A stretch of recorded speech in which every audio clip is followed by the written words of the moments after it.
Never use immersion rod without earth point. While working in turn on condition, do not touch the water. Hello, today I am going to show you the unboxing of an immersion rod by this Indian company Rico. This is 1500 watts immersion heater.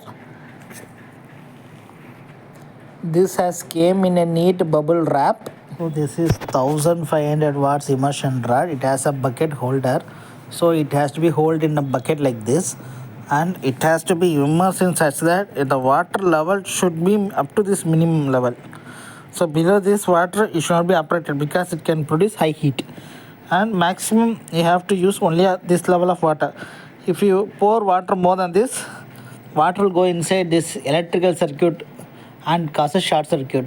So use in the 15 amps plug only. This is a big plug, you have to be used in the 15 amps plug only.